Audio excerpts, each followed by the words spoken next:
de passage au Maroc. J'étais en voyage, j'ai fait une escale au Maroc.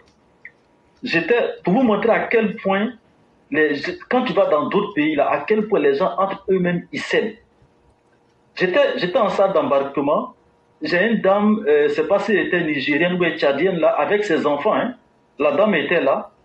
Les gens qui embarquaient dans l'avion, la dame était arrêtée là. Depuis longtemps, la dame est arrêtée. Maintenant, on devait rentrer dans l'avion.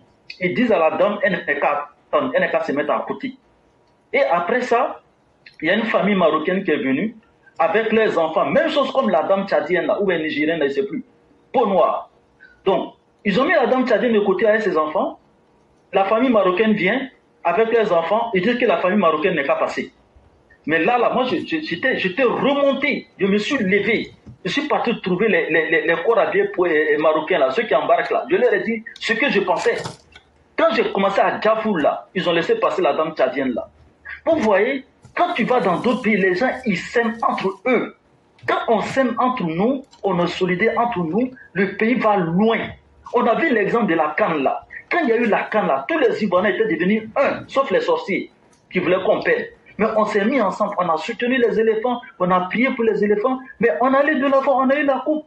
Mais pourquoi on va c'est-à-dire que être les ennemis les uns avec les autres en Côte d'Ivoire? Même chose à l'aéroport d'Abidjan. Ses parents, vous partez à l'aéroport d'Abidjan là, remarquez, arrêtez-vous à côté, remarquez ce qui se passe. Quand un blanc arrive là, oui, bonjour monsieur, ça va bien, le voyage s'est bien passé, ok, on met le cachet, il passe.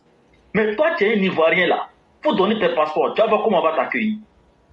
Mais j'étais stomaqué, un jour j'ai dit c'est un policier à l'aéroport, il dit mon frère, moi je viens chez moi, je suis fatigué, mais regarde comment vous m'accueillez quand je viens chez moi, quand même.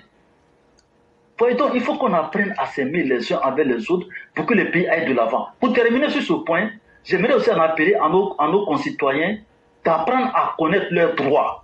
Et que leur n'arrête pas de le dire. Quand vous devez faire des démarches administratives, là, essayez de comprendre comment ça se passe.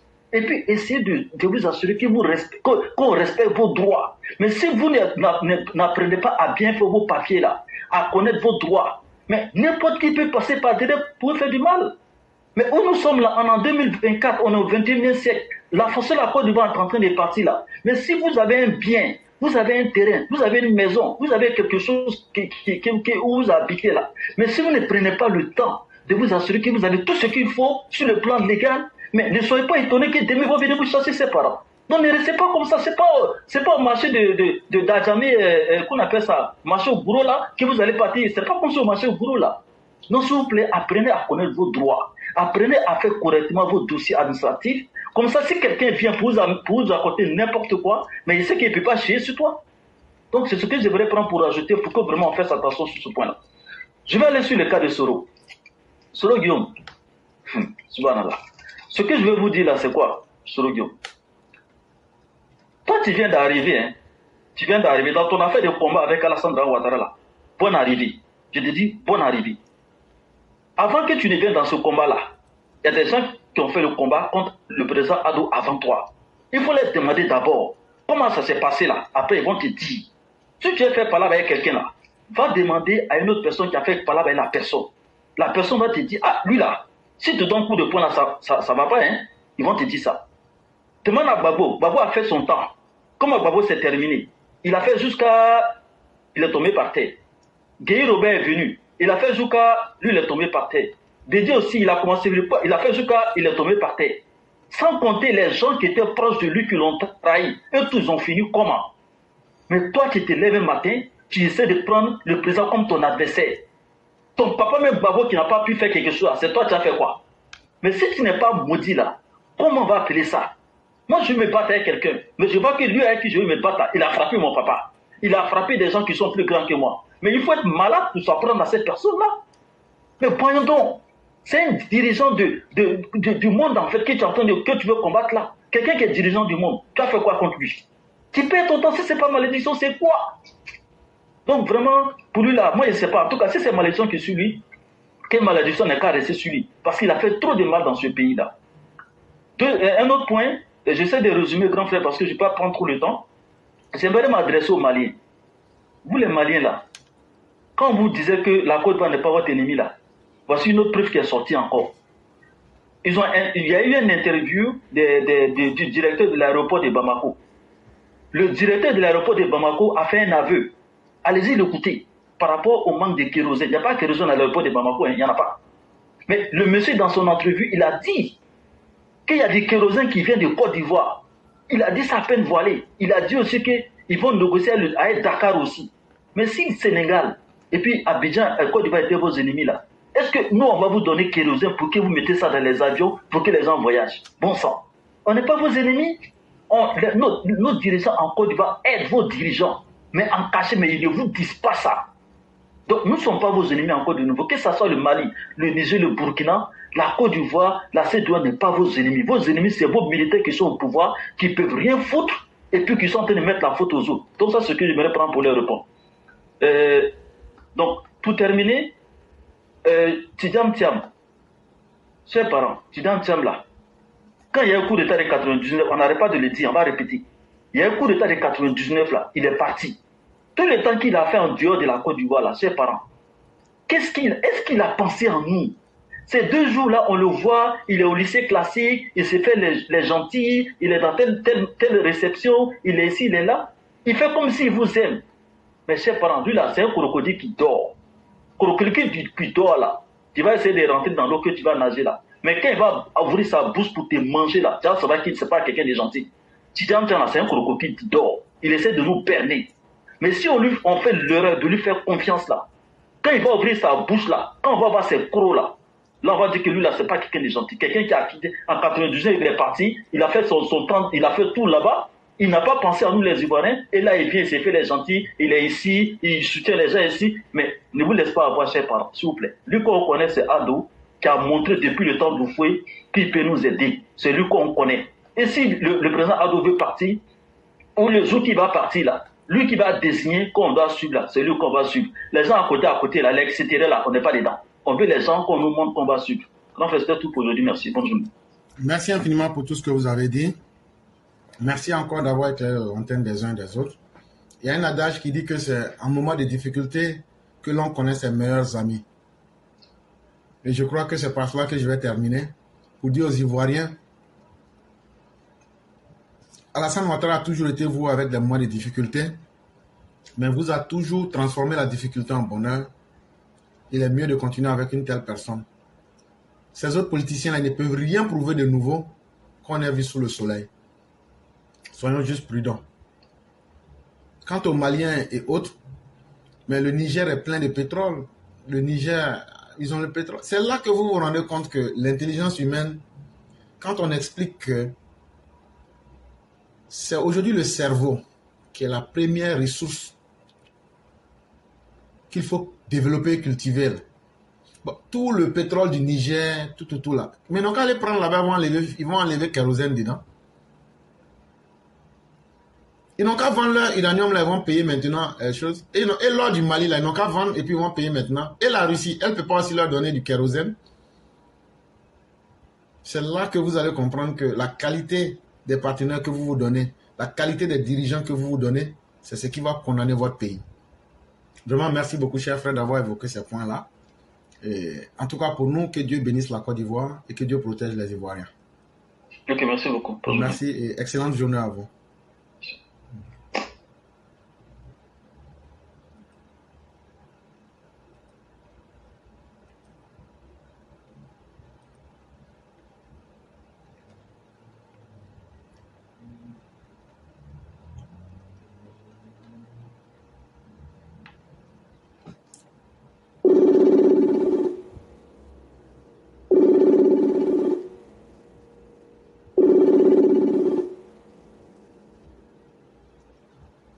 Allô?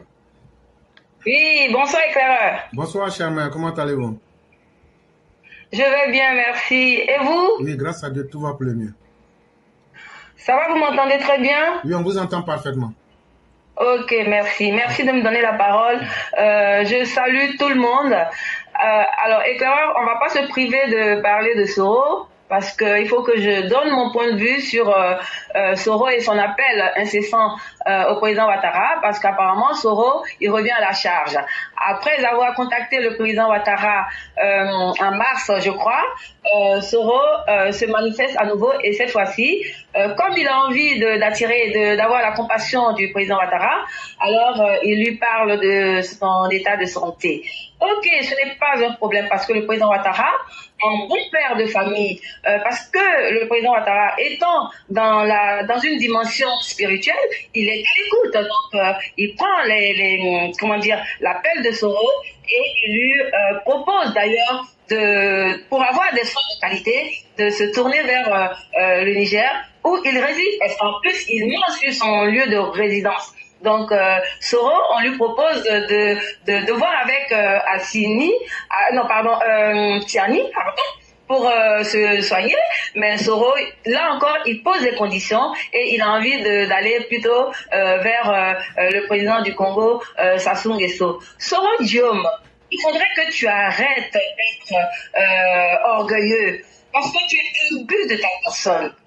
Ok, parce que tu es rentré dans un conflit, un bras de fer avec le président Ouattara, ce qui t'a valu de quitter la Côte d'Ivoire et de t'exiler en Europe et maintenant en Afrique.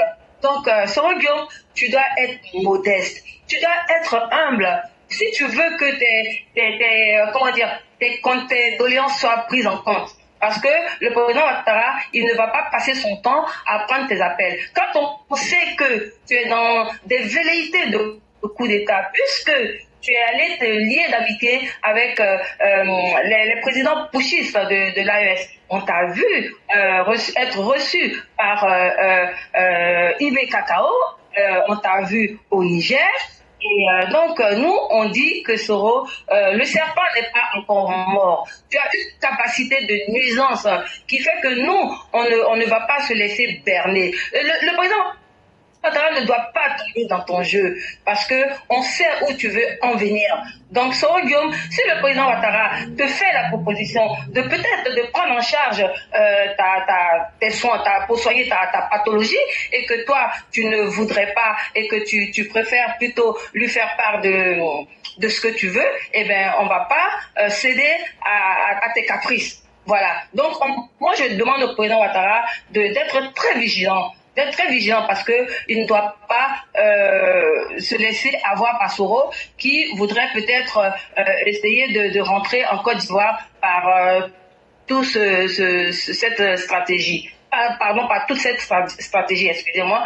Donc, Soro Diom, tu es bien là où tu es, comme le disait une dame tout à l'heure, parce que moi, je ne peux pas comprendre que Soro Diom, qui essaie de se rapprocher du président Ouattara, alors qu'en même temps, ses soutiens, comme Soule de Paris, Franklin Nyamsi, qui lui n'a de cesse de traiter le président Ouattara de satrape rectilien, il continue d'invectiver le président Ouattara. Et donc, nous disons que Soro, quelque part, il n'est pas sincère. Sa démarche n'est pas sincère. Donc, vigilance, vigilance. Voilà ce que je voulais dire par rapport à Soro. Et je vais terminer sur l'opposition parce que Soro, il est de mèche avec l'opposition ivoirienne. Et ça me permet de parler de Gbagbo. Gbagbo qui, lui, a été investi comme le président de son parti, donc candidat à la présidentielle de 2025. Et donc, à ce titre, Gbagbo Laurent, il est déjà en campagne et on l'a vu dernièrement à Bonois.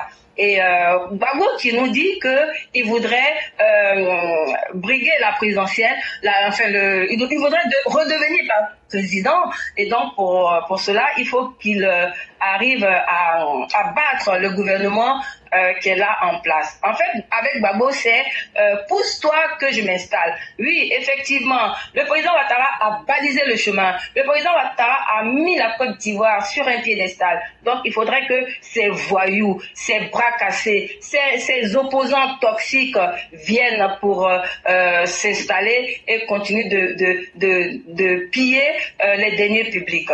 Alors, Gbagbo, il y a une condition que tu dois remplir.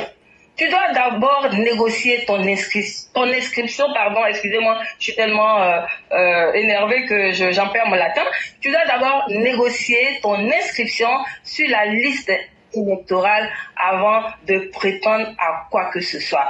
Parce que la condamnation pèse sur toi comme une épée de Damoclès. Donc tu passes outre cette condamnation et tu nous dis que tu veux être encore candidat pour 2025. Franchement, c'est comme j'aime à le dire, c'est mettre la charrue avant les bœufs. Parce que tant que tu ne seras pas inscrit sur la liste électorale, je ne vois pas comment tu vas prétendre être candidat. Et ce n'est pas le président Ouattara qui va prendre une mesure exceptionnelle parce que, comme tu aimes à le dire, il faudrait que la solution soit politique. Eh bien, la solution à ton problème ne sera pas politique parce que tout ce que tu vises, c'est l'amnistie. Et j'espère que le président Ouattara ne va pas te l'accorder. Et j'ai vu dans les commentaires un certain Kwame Isaac qui écrivait: pourquoi on ne veut pas autoriser l'inscription de Gbagbo sur la liste? Mais Gbagbo, il a une condamnation de 20 ans pour braquage de la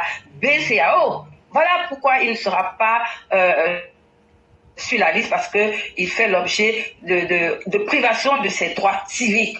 Voilà. Donc, que Gbagbo continue de faire son vuvuzela, qu'il continue d'appeler l'opposition, toute l'opposition à se joindre à lui, parce qu'il se prend pour le leader de l'opposition, le chef de file de l'opposition. Donc, il croit il va réussir à mettre toutes ses forces du mal avec lui pour essayer de gêner le président Ouattara. Mais nous disons que ça va être bilan contre bilan, parce que en 2025, nous allons brandir notre bilan plus que positif, inattaquable. Voilà ce que j'ai envie de dire. Donc, 2025 n'est pas loin. Eh ben, donc, nous attendons tous ceux qui convoitent le fauteuil présidentiel à venir nous affronter en 2025. Mais déjà, Gbagbo, je pense qu'il est hors course. Tant que son problème d'amnistie ne sera pas réglé, eh ben, je pense qu'il ne nous fera pas de l'ombre. Voilà ce que j'ai envie de dire. Merci beaucoup de m'avoir écouté. Merci infiniment, cher maire. Ce qui est déjà bien dit n'a plus besoin de répétition. Les mots ont été placés là où il fallait. Les idées ont été bien émises. On ne peut que vous dire merci. Laurent Gbagbo oublie que son premier problème, c'est lui-même. Et comment tu peux être président dans un pays où toi-même tu contestes les lois? Voilà aussi une problématique qu'on aurait pu poser. Mais de toute façon, c'est lui seul qui sait comment il a fait pour aller voler. Et c'est lui aussi seul qui sait comment il va faire pour se dédouaner. Et il a la solution à son problème. Quand il sera suffisamment garçon, son soulèvement populaire qu'il veut faire là, il la fera et on verra bien ce que ça donnera. Vraiment, merci infiniment, cher maire. Merci de cette belle prestation. Et on va vous souhaiter une excellente soirée et bien des choses à toute la famille. Ok, merci bien, éclaireur. Pareillement à vous et bonne soirée, bonne suite d'émission à tout le monde. Merci beaucoup, cher Merci. maire. Merci beaucoup.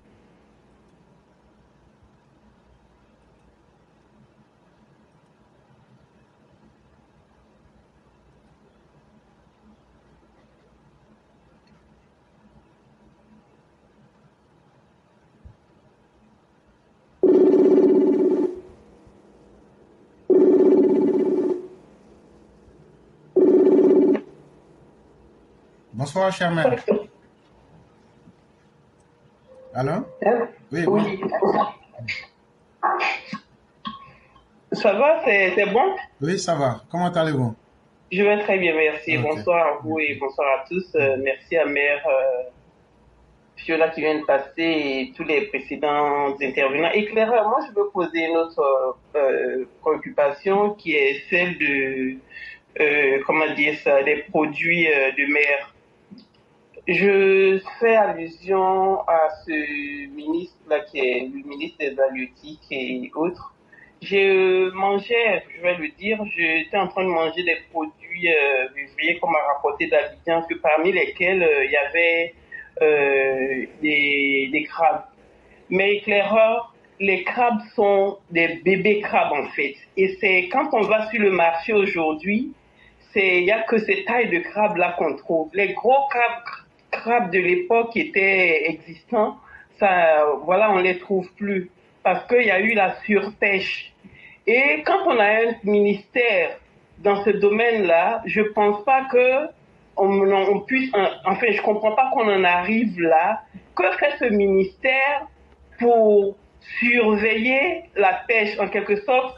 Que faisons-nous pour avoir la pêche durable? Franchement, il faut porter cette préoccupation un peu plus, faut la faire retentir pour que ce ministre-là quand même fasse son travail. Il n'y a pas que les crabes, il y a même les poissons. C'est qu'il y a sur les produits de mer sont de moins en moins abondants sur le marché, et même la pêche qui est devenue difficile aussi à réaliser du fait que toutes les tailles de poissons ou bien de produits de mer sont sortis de l'eau alors qu'on ne devrait pas. Comment est-ce que on préserve cet avenir-là pour nos générations futures? Franchement, il y a tellement de questions autour du sujet qu'il faille vraiment que le gouvernement s'en acquérisse. Donc, franchement, j'ai fait appel à ce ministère et au Premier ministre qu'il fasse une tête-à-tête avec le ministre en question pour en sortir. Sinon, ça peut plus durer. C'est un niveau, je crois, quand même, qui est suffisamment inquiétant pour que tout le monde en parle. Merci beaucoup. Merci infiniment, cher maire. Merci d'avoir donné vos avis. Et je pense qu'il y a moins d'un mois, on avait déjà parlé même de ce ministère-là, qui n'est pas du tout productif. Et ça ne date pas d'aujourd'hui. Depuis le 6 avril 2021, M. Sidi Tiemoko Touré est ministre ivoirien des ressources animales et halieutiques. Mais est-ce qu'il faut être étonné? D'abord, pour savoir qu'un ministre peut être bon ou sera bon, il faut aussi voir son bilan à la tête des autres ministères ou bien des services. Ce monsieur n'a jamais eu pour objectif d'avoir un résultat concret pour les Ivoiriens. Partout où il est passé là, de mémoire d'homme, si vous voyez qu'il a laissé un résultat, peut-être que vous pouvez me le dire. Et lui demander un résultat, ce serait lui demander l'impossible. C'est comme si on prenait des vers de terre et on leur faisait participer à une course de marathon de 100 mètres avec Usain Bolt. Je me demande si souvent même certains ministres, même leur intention c'est juste de venir faire de la figuration. Et en tout cas, si c'est pour figurer, il le fait déjà bien. Mais partout où il a passé, souvent même là pour mettre la cerise sur le gâteau, même, il a couronné même son incapacité par des scandales qui ont été commis. C'est le même qui, ma foi, avait barricadé une route avec un mur. C'est lui encore qui avait donné des sommes faramineuses pour nous dit-on, construire des salons de coiffure. Et donc, Dieu merci que les habitants des eaux sont en paix. Parce que s'il veut encore nous créer un scandale là-bas, ce serait pire que ce que vous êtes en train de décrire pour le moment. Et ça fait pitié et ça fait mal. Mais il y a certains qui sont dans ce gouvernement-là juste, même pour la figuration, même ça ne leur réussit même pas. Et comme il n'y a pas de dignité, on s'accroche à des postes, on prend des milliards que nous, les contribuables, devons payer à travers les impôts, on s'enrichit, et puis bon, on s'en fout. On ne demande pas aussi de compte à ces personnes-là. Ça doit rester comme ça. Et cher maire, c'est ça, le fait accompli. Et le peuple lui-même qui devrait se lever pense que c'est nous, on va se lever ici pour eux. Nous, on n'a pas ce temps-là. Dénoncer ces ministres incapables dans le gouvernement. Ils sont beaucoup. Dénoncez-les pour qu'ils puissent se mettre au travail. Ça fait partie aussi de l'éveil des consciences. Et donc, comme disait quelqu'un, il est là juste pour la figuration. Et tant que ça lui marche bien et qu'il arrive à se faire son argent, lui s'en fout de ce que les uns les autres diraient. C'est ça le triste constat, cher maire. Merci, éclaireur, mais c'est exagéré, hein, franchement. Excusez-moi. Mais lui ne le voit pas de cette façon. Lui, il trouve que ça nous plaît peut-être. Bon, ça aura été ma préoccupation du jour. Voilà, Soro Guillaume, j'espère que c'est les jours prochains où tu seras en train de marcher, il y a une voiture qui va te faire trépasser, quoi. Et c'est mon souhait pour quitter, pour vous laisser l'antenne. Merci, éclaireur. Merci infiniment, cher maire. On va vous souhaiter une excellente soirée. Et toutes les bontés divines. Merci. Bonne soirée à tous et bonne suite d'émission.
Alors?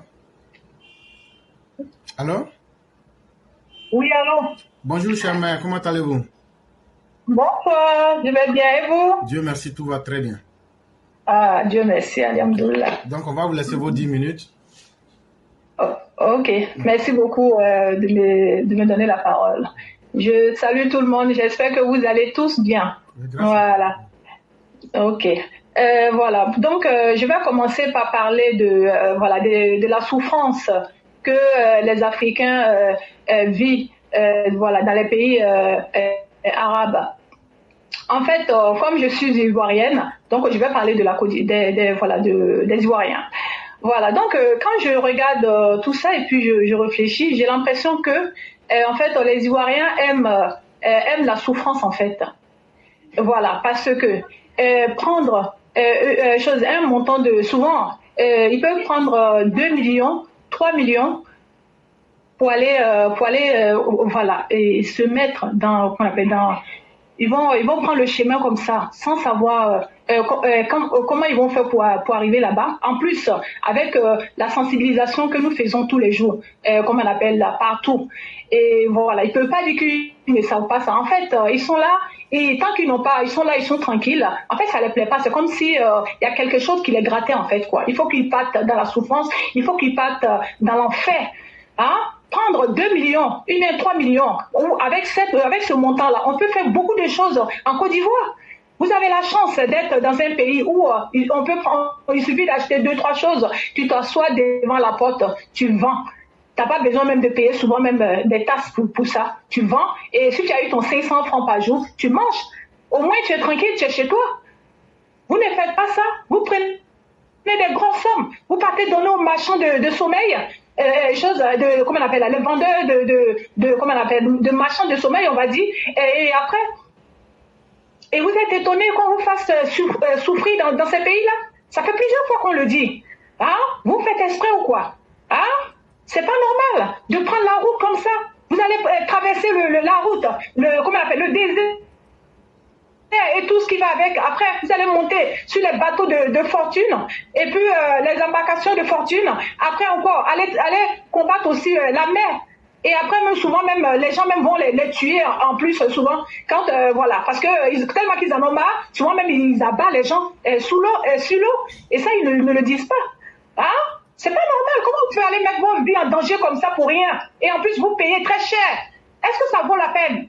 Même quand on s'en va, le gouvernement va chercher encore dans ces pays arabes là pour les ramener au pays. Il s'est dit que il y a rien à faire, il y a rien. Ce qu'on voulait, on nous a pas donné. Alors moi, même si j'ai eu l'occasion encore, je vais retourner. Tu vas retourner là avec quoi? Tu vas prendre encore de l'argent pour retourner. Avec cet argent là, même si tu vas Garba dans ton pays là, comment on appelle là, ça va marcher? Et tu vas te faire de l'argent, c'est comme ça que les étrangers se font de l'argent dans notre pays. Pourquoi vous ne faites pas cela? Vous préférez aller vous mettre dans la souffrance. Nous qui sommes en Occident, là, vous pensez que la vie est facile pour nous? Quelle que soit la manière qu'on te paye ici, quand tu enlèves les charges qui sont dedans là, bah, à la fin il te reste plus grand chose. Vous ne savez pas cela, on le crie toujours. Vous allez dire oui, vous êtes là-bas. Nous, on est déjà là. Et nous, on n'est pas venus on n'a pas traversé l'océan et tout ce qui va avec pour venir. Si c'était ça là, j'aurais préféré rester dans mon pays. Vous avez compris? Vous faites exprès? Il faut arrêter, arriver un moment de se jouer, comme on l'appelle là, d'aller se sacrifier comme ça pour rien. Et au retour, même vous n'avez rien. Non seulement vous faites souffrir, on vous maltraite, on enlève toute votre dignité en vous, et après on vous jette. Et ça, c'est ceux qui ont la chance. Hein. Sinon, même, ils vont même jusqu'à assassiner même d'autres. Hein? Vous voyez ça tous les jours et vous partez toujours. Et après, vous mettez la faute aux autres. Oui, c'est les gens qui manipulent. Oui, il y a les traverseurs. Oui, il y a les ceci. Vous croyez toujours. Vous pensez que, comment on appelle, le bonheur va quitter au ciel pour venir tomber dans votre main. Il suffit qu'on vous dise ce que vous voulez entendre. Vous partez dedans. Les yeux, la tête la première. Les yeux fermés. Vous croyez à tout ce qu'on vous dit. Vous pensez que l'argent se gagne comme ça. L'argent ne se gagne pas comme ça. Sachez que quand une personne vient te raconter des choses doux comme ça, à toi maintenant de réfléchir pour voir est-ce que c'est cohérent ce que la personne dit. Hein? Regardez, vous voyez, tout le monde est sur les réseaux sociaux, vous ne pouvez pas dire que vous ne voyez pas ce qui se passe. Hein? Cela nous amène vers choses, comment on appelle, vers les opposants, les défenseurs de Guillaume Soro, ainsi que de Guillaume Soro. Vous qui défendez Guillaume Soro, vous qui prenez de la compassion pour Guillaume Soro, en disant que oui, il est malade, oui, c'est à cause de ça qu'il fait la demande, il appelle le président pour pouvoir entrer ainsi, comme ça. Oui, c'est parce que la maladie qu'il a, là, il peut pas se faire soigner dans le pays où il se trouve. C'est pour cela qu'il fait la demande, se rentrer, sortir ici. Vous qui faites cette demande-là, vous qui parlez comme ça, là, comme c'est là. Vous avez du genre, on n'a qu'à prendre compassion pour ce Guillaume parce qu'il est malade et tout. Faut être malade, est-ce que c'est mauvais? C'est mauvais. Ce n'est pas mauvais. C'est pas ce Guillaume lui-même qui envoyait les gens pour se moquer de la maladie de nos ministres. C'est pas lui qui envoyait ces imbéciles qui parlent à son nom là. C'est pas lui qui les envoyait à se moquer, à rigoler de la mort des autres. Mais si lui il est malade, où est le problème? Ce n'est pas la fin du monde. Il n'est pas le seul malade dans ce monde-là. S'il est malade, il n'a qu'à aller se faire soigner. Personne ne l'a empêché de rentrer en Côte d'Ivoire. Il n'a pas besoin de traîner comme ça. S'il veut rentrer, qu'il rentre. Voilà. Il faut vous arrêtez de jouer à ça, quoi. Les gens que Soro Guillaume a tués là, comment on appelle là, Soro Guillaume a eu compassion pour ces personnes-là. C'est vous qui êtes toujours là en train de prendre compassion pour les autres. Personne n'a compassion. Ces criminels-là n'ont pas de compassion pour vous, mais c'est vous qui êtes là, c'est vous qui êtes les défenseurs, c'est vous qui êtes, comment on appelle là, qui montez sur vos grands chevaux pour défendre ces criminels-là. Hein? Vous, je vais parler du coup de deux personnes. Vous, Éléonore, là, vous avez joué dans ma famille. Vous avez fini de faire ça. Vous êtes venu en France. Vous vous débrouillez, vous gagnez vos 10 francs, 5 francs. Vous vous débrouillez comme nous ici pour avoir vos 10 francs choses là. Vous défendez Soro Guillaume là. C'est pour quel but? Soro Guillaume va apporter quoi? À part tuer les gens en Côte d'Ivoire là. Soro Guillaume va apporter quoi à la Côte d'Ivoire? Vous le défendez pour quelle raison? Hein? Vous faites ça pourquoi exactement? Vous n'avez pas de parents en Afrique? Vos parents là, Soro Guillaume est en train de se manipuler, les pays, des choses qui sont les ennemis de nos pays là. Je veux parler des pays des Sahel, le Mali et le Burkina et tout ce qui va avec là. Pour venir attaquer la Côte d'Ivoire, ils ont déjà fait. Et il y a eu des morts. Vous trouvez ça normal? Ça pouvait être tes parents? Hein? Cela ne te préoccupe pas, hein? C'est quoi ça? À cause de n'importe quoi, vous rentrez dans tout et n'importe quoi, vous ne réfléchissez pas, et bien vous n'avez pas de cerveau, hein? Toi, amiral blindé, l'imbécile là, tu défends Soro Guillaume pourquoi aussi? Hein? Tes parents ne sont pas en Afrique, ne sont pas au village, hein? Toi, un enfant, un fils du Nord en plus, c'est toi qui défends celui-là, ce criminel, cette personne sans intérêt, qui ne fait que envoyer la haine partout. Hein? Le malheur de notre pays là. Vous les défendez pour quelle raison? Hein? Vous allez en quoi? Ils vont jusqu'à encore défendre Laurent Gbagbo, un criminel notoire aussi. Hein? Un bande de cons de la première classe. Un idiot, un vieux qui ne sait que à coucher avec des petites filles partout dans le pays, ramasser l'argent du pays pour aller jeter dans tout et n'importe quoi. Ah, une personne comme ça, vous voulez encore que ce dernier-là vienne encore s'installer sur nos têtes? Ah, comment vous réfléchissez? Ah, vous aimez la souffrance quoi, tout le temps, vous voulez être toujours dans la souffrance, vous êtes dans la tranquillité que son excellence Alassane Dramane Ouattara a installé dans notre pays là. Non, ça ne vous suffit pas. Il faut que vous partiez prendre encore des criminels pour venir mettre encore sur la tête des Ivoiriens. Vous êtes fait en fait pour vivre choses éternellement dans la souffrance. Bah nous on va vous dire non, nous n'allons pas marcher avec vous dans ça. Si vous voulez la souffrance, bah dans ce cas vous allez aller dans d'autres pays et puis vous allez partir vivre la souffrance là-bas. Nous les Ivoiriens, nous ne voulons plus de cette vie-là. Voilà, donc est-ce que je voulais dire ce soir. Et puis en ce qui concerne ce qui s'est passé dans le cas de la vieille la dame, bon, je ne sais pas en fait, l'histoire n'est pas très claire pour moi. Donc, mais cependant, j'aurais souhaité qu'on lui laisse un préavis le temps qu'elle trouve un endroit pour partir. Voilà, donc voilà, et je trouve ça dommage en fait de nos forces de l'ordre d'avoir de mettre au dehors comme ça une mère de famille avec plusieurs enfants comme ça. Cela n'est pas normal. Donc vous aurez dû faire ça comme cela. Et cette maman-là, elle aurait dû faire les documents qu'il fallait. Je ne sais pas en fait l'histoire, si elle a fait les documents qu'il fallait ou pas, je ne sais pas. Donc voilà quoi, c'est pas normal. Et en plus, c'est une Ivoirienne. Et donc vous aurez dû réfléchir à ça pour ne pas la mettre dehors. Voilà, je m'arrête là. Bonsoir et bonne soirée à tout le monde. Vraiment, merci beaucoup, chère mère. Merci d'avoir été dans le temps. Merci infiniment pour ce que vous avez dit. Espérons que les uns et les autres l'entendent comme vous l'aviez émis. Vraiment, merci beaucoup. Merci infiniment. Et on va vous souhaiter une excellente soirée. Merci beaucoup. Au revoir. Au revoir.